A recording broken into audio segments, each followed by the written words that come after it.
যে বিএনপির এত নেতাকর্মী চাঁদাবাজি করে, এইটা যে ভুল ন্যারেটিভ, এটা পরিষ্কার করে সবাইকে দেখাই দিতে হবে। গণমাধ্যমে আমাদের ভাইয়েরা যারা আছেন তাদেরকেও বলছি, আজকে আমাদের জাতীয়তাবাদী ভাই বোনেরা যারা আছেন তাদেরকেও বলছি, কারণ এটা পরিষ্কার প্রমাণ যে বিএনপি একমাত্র দল যে চাঁদাবাজি বন্ধ করার জন্য কাজ করছে।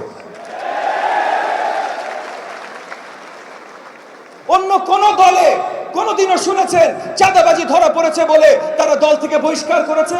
আজকে এই যে নতুন দল এনসিপি, তরুণরা, তাদের থেকে আমাদের অনেক স্বপ্ন ছিল, তাদেরকেও চাঁদাবাজির জন্য বহিষ্কার হয়েছে। আরে তাদের কথা তো বাদ দেন, অন্তর্বর্তীকালীন সরকারে যারা বা যাদের পিএসরা বা যাদের সেক্রেটারিরা চাঁদাবাজির জন্য ধরা পড়েছে, তারা কেউ সরকার থেকে বহিষ্কার হয়েছে? না, একমাত্র বিএনপি ওই দল বাংলাদেশের ইতিহাসে যারা চাঁদাবাজির জন্য শক্ত কোনো প্রমাণ যদি দেখানো যায় সঙ্গে সঙ্গে বহিষ্কার করছেন, এবং কার অধীনে করছেন? জনাব তারেক রহমানের নেতৃত্বে করছেন।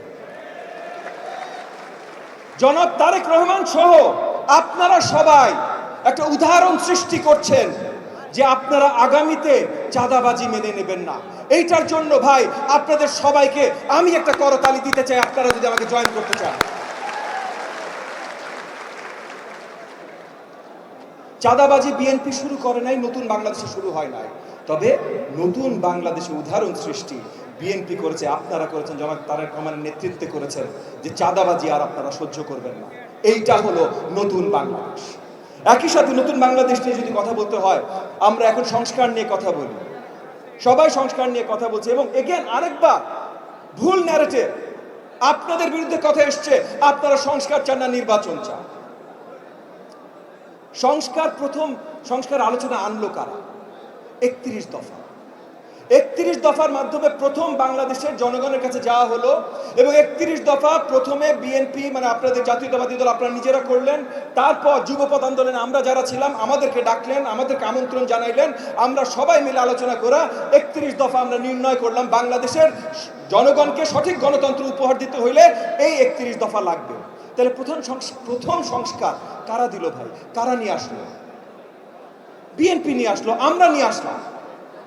তাহলে যারা প্রথম সংস্কার নিয়ে আসলাম তাদেরকে যদি এখন সংস্কার বিরোধী বলা হয়, তাহলে সেটার বিরুদ্ধে আওয়াজ তুলতে হবে না?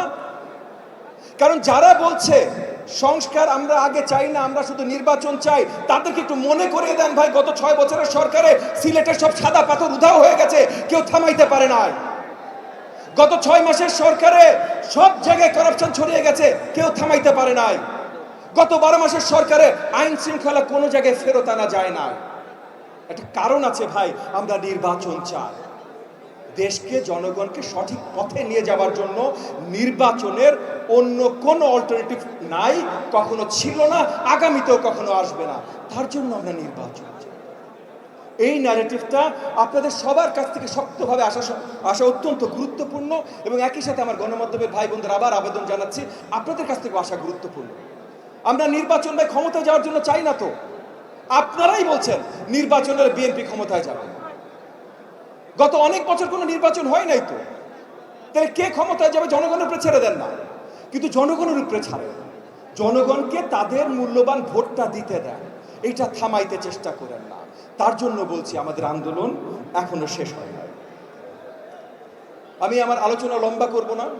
আমি শরীফুল ইসলাম খান ভাইয়ের কবিতা শুনে অনেক ইন্সপায়ার্ড হয়ে গেছিলাম, মনে করেছিলাম কবিতা বলবো, বাট আমি আর কবিতার মধ্যে নাই আজকে। কিন্তু একটা জিনিস আমাদের সকলের মনে রাখতে হবে,